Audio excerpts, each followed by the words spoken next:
Symbol বা প্রতীক বা চিহ্নের দিকে খেয়াল রেখে স্বপ্নের ব্যাখ্যা করা। আমরা বলেছিলাম যে কিছু কিছু স্বপ্ন আছে খুব সফিস্টিকেটেড, সিম্বলিক বা আইকনিক, যেখানে কোনো ইঙ্গিত দেয়া হচ্ছে, ইঙ্গিতবহ, এবং যেটার ইন্টারপ্রিটেশন না করলে এটা দিয়ে আসলে কি বোঝানো হচ্ছে এটা বোঝা যায় না। সেক্ষেত্রে কোরআন সুন্নাহর আলোকে, স্কলারদের অভিজ্ঞতার আলোকে কিছু আইকন বা সিম্বল, এগুলোর মিনিং কি হতে পারে সে ব্যাপারে আমরা জানবার চেষ্টা করব। এক্ষেত্রে আমরা বলবো যে কেউ যদি স্বপ্নে রশি দেখে, স্বপ্নে যদি সে রশি দেখে, তাহলে এটা গুড সাইন। এটা কেমন যেন আল্লাহর সাথে একটা প্রতিশ্রুতির সাথে সম্পৃক্ত, কারণ আল্লাহ তাআলা কোরআনে ইরশাদ করেছেন ওয়াতাসিমু বিহাবলিল্লাহি জামিআ। আরবিতে রশি আরবি হচ্ছে হাবল, মানে ওয়াতাসিমু বিহাবলিল্লাহি জামিআ, তোমরা আল্লাহর রজ্জু বা রশিকে আঁকড়ে ধরো। তাহলে রশি দেখা মানে এখানে আমরা আল্লাহর ওয়াদাগুলো যেন পূরণ করি, আল্লাহর আনুগত্য যেন আমরা প্রপারলি করতে পারি, এটা ইঙ্গিত করছে। এরপর স্বপ্নে যদি আমরা কাক দেখি, এটা সাধারণত একটা নেগেটিভ সাইন বহন করে, কারণ কাককে আল্লাহ রাসূল সাল্লাল্লাহু আলাইহি ওয়াসাল্লাম ফাসিক বা ফুয়াইসিক বলেছেন। সো আমরা যদি স্বপ্নে কাক দেখি, এটাকে আমরা পজিটিভ কোনো সাইন মনে না করে নেগেটিভ সাইন মনে করতে পারি।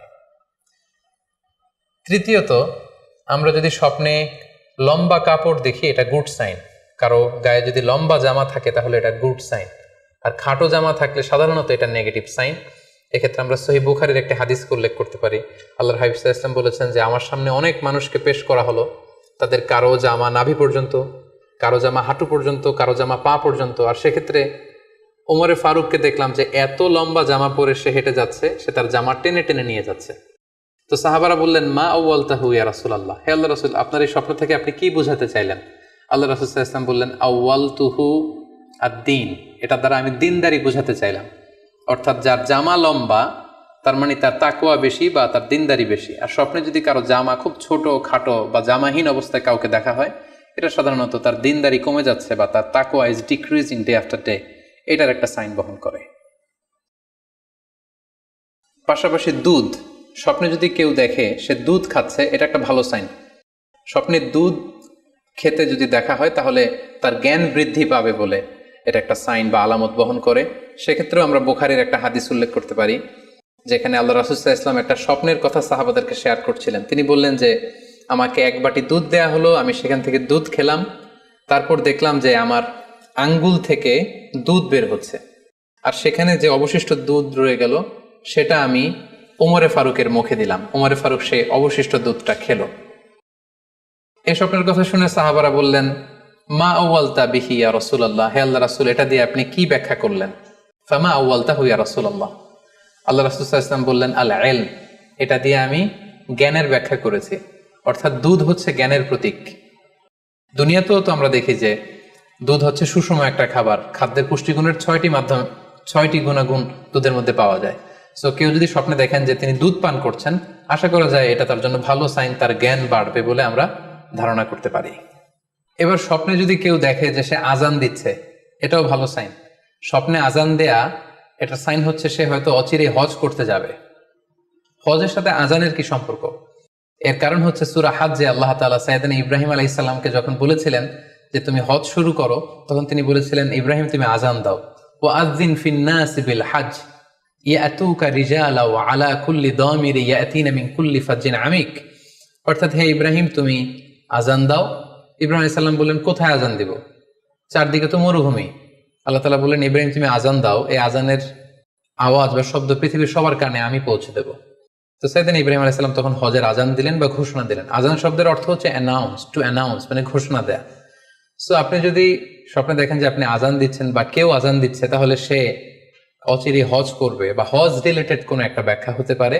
এভাবে আজানকে হজের সাথে সম্পৃক্ত করা হয়েছে এবং এটা ভালো একটি স্বপ্ন।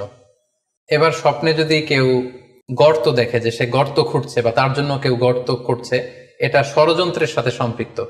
কেননা আরবি প্রবাদে আছে যে মান হাফারা হুফরাতান ওয়াকা ফিহা, কেউ যদি কারোর জন্য গর্ত করে তাহলে সেই গর্তে সে নিজে আগে পড়বে। তাহলে গর্ত করা মানে অনেকটা কারো বিরুদ্ধে শত্রুতা করা বা ষড়যন্ত্র করার একটা চিহ্ন বহন করে। এবার স্বপ্নে যদি কেউ নৌকা দেখে বা শিপ দেখে, জাহাজ দেখে যে সে জাহাজে আরোহণ করছে বা নৌকায় আরোহণ করছে, এটা তার জন্য একটা ভালো সাইন। সে কোনো বিপদ থেকে মুক্তি পাবে বলে ধারণা করা যেতে পারে। কারণ সূরা আনকাবুতের 15 নম্বর আয়াতে আল্লাহ বলছেন ফাআনজাইনাহু ওয়া আসহাবাস সাফিনাতি ওয়াজআলনাহা আয়াতাল লিল আলামিন, অর্থাৎ আমি নূহ আলাইহিস সালাম এবং তার সাথের ঈমানদার সবাইকে আমি এই নৌকায় উঠিয়েছি এবং মহাপ্লাবন থেকে তাদেরকে আমি বাঁচিয়েছি। আর এই মহাপ্লাবনকে আমি গোটা বিশ্বের জন্য একটা নিদর্শন করে রেখেছি। সো নৌকায় ওঠা বা জাহাজে ওঠা, কোনো শিপে বা লঞ্চে ওঠা, এটা আপনি বিপদ থেকে মুক্তি পাবেন, and you are in the safe zone, এই ধরনের একটা ইঙ্গিত বহন করে। ইমাম মুহাম্মদ ইবনে সিরিনের কাছে এক লোক এসে বলল যে, ইমাম, রাআইতু কাআন্নী আহরুসু আরদান লা তুমবিত, হে ইমাম, আমি স্বপ্নে দেখেছি যে আমি একটি শস্য ক্ষেত্র চাষ করছি কিন্তু কোনো ফসল হচ্ছে না, এটার মানে কি? তিনি ব্যাখ্যা করে দিলেন, আনতা তা'জিলু আন ইমরাআতিক, অচিরেই হয়তো তোমার স্ত্রীর সাথে তোমার সেপারেশন হয়ে যেতে পারে। কারণ কোরআনে স্ত্রীকে শস্য ক্ষেত্রের সাথে তুলনা করা হয়েছে মেটাফরিক্যালি। সূরা বাকারার 223 নম্বর আয়াতে আল্লাহ বলছেন, নিসাউকুম হারসুল লাকুম ফাআতু হারসাকুম আন্না শি'তুম, অর্থাৎ তোমাদের স্ত্রীরা হচ্ছে তোমাদের শস্য ক্ষেতের মতো, তোমরা যেভাবে খুশি এই শস্য ক্ষেত্রটাকে সুন্দরভাবে চাষাবাদ করতে পারো।